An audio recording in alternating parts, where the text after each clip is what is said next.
Sandy Point is one of Rhode Island's many unique habitats. It's the only offshore barrier beach in Rhode Island to offer a resting place for a host of marine and avian migratory species. Nesting seabirds and shorebirds make use of the land as a stopover and to rear young. Horseshoe crabs crawl for miles around to find a mate and spawn on its beaches. Seals use the island as a haul-out. All of these seemingly dissimilar animals share a common bond. They are all in trouble.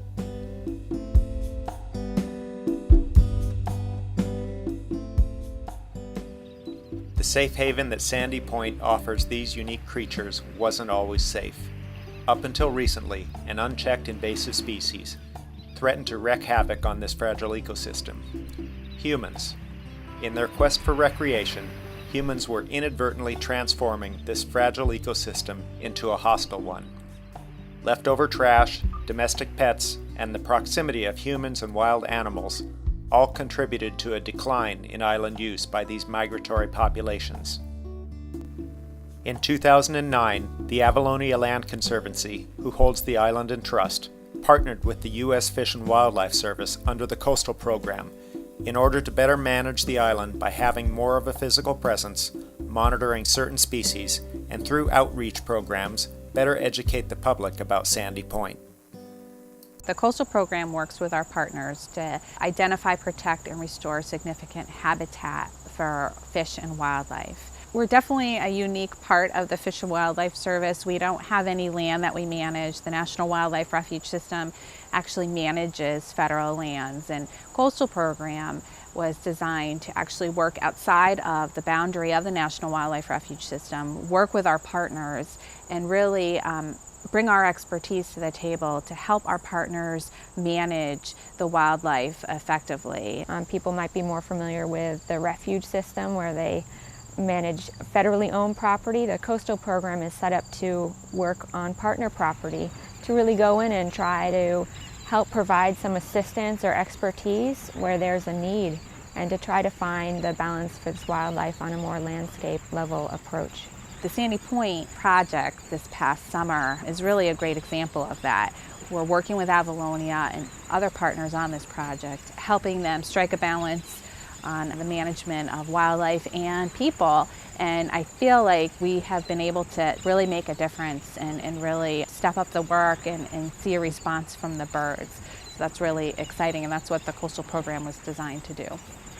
The ultimate goal for Sandy Point in partnership with Avalonia would be to continue to have these protected areas for wildlife, and then also to have areas for the public to enjoy the island. I mean, that's the ultimate goal. We had some public meetings at the beginning of the year to just get people warmed up to the idea of having this organized management. There was a lot more cooperation this year than last year. I think it's just a matter of education and people just needing to understand why we're doing the things we're doing and understand that we're not trying to take the island away, but strike a balance.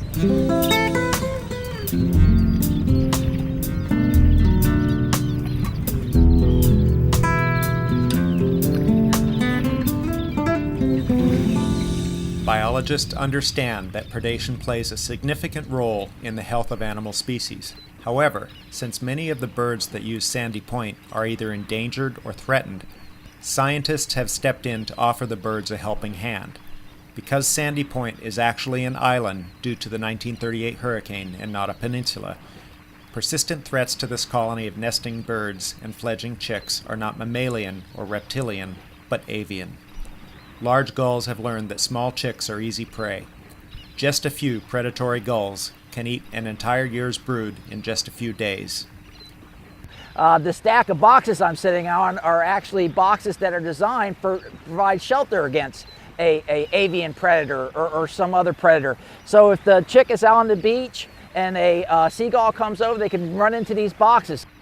Tern chicks learn to use these boxes as shelter when needed or when their parents are absent. Plovers have a different exclosure made from wire mesh that covers their nesting site until they are fledged.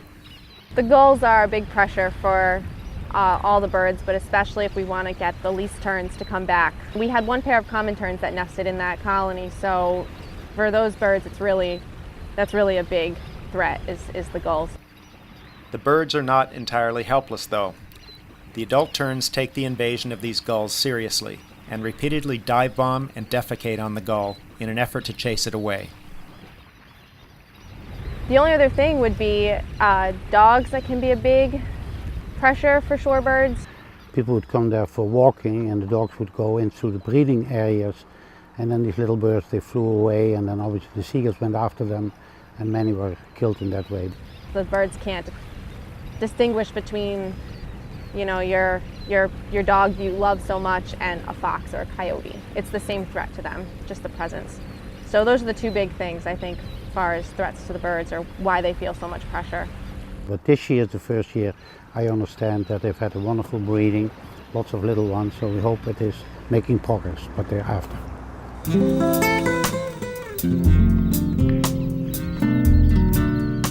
This is a unique partnership. There's a whole lot of people involved. We have the state conservation agencies.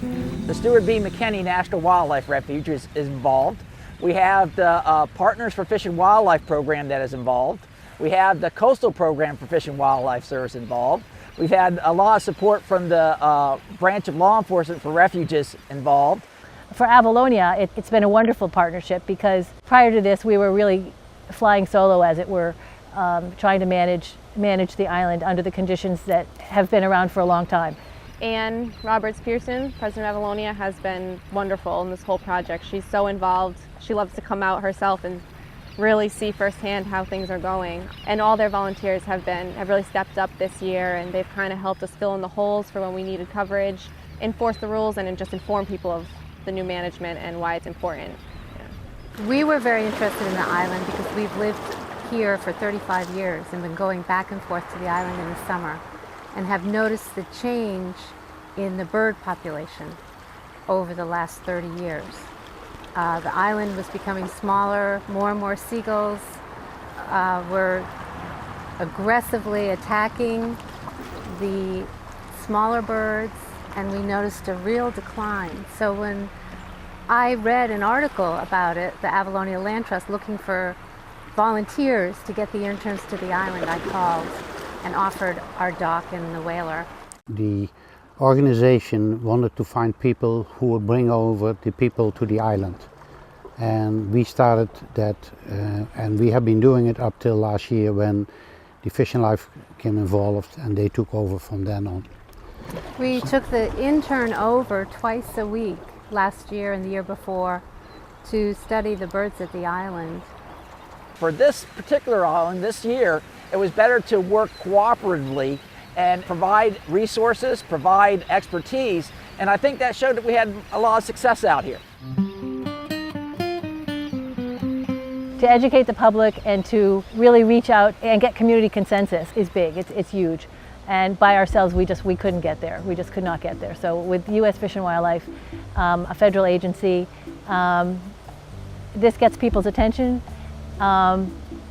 And once you get their attention, you can try to educate them, and it's gone from there. And we've had a very, very good reception. Our goal is for the public to have a sense of stewardship and feel really good about Sandy Point Island and the protection that's happening out there, and really have a respect for nature and the island.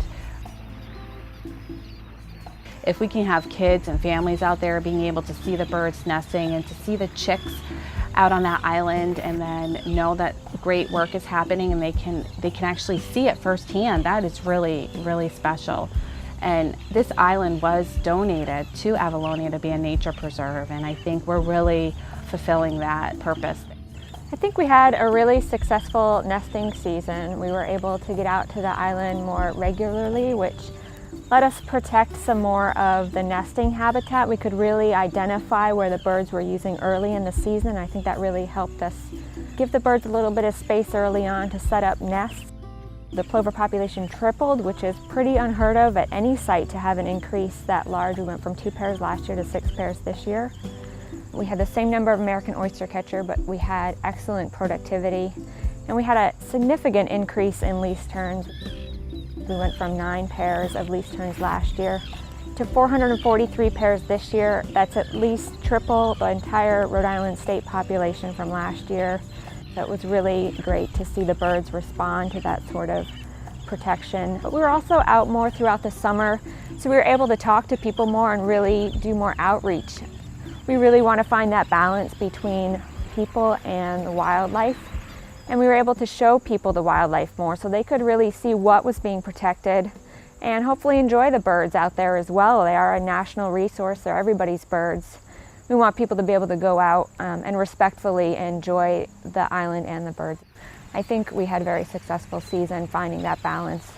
I think weighing the numbers over the next few years to find that perfect match of maximizing the use of the island for beachgoers as much as we can while maintaining optimum bird reproductive rates, I think would really be our goal. And I think we can get there if we can keep the partnership going, and I have every expectation that we will.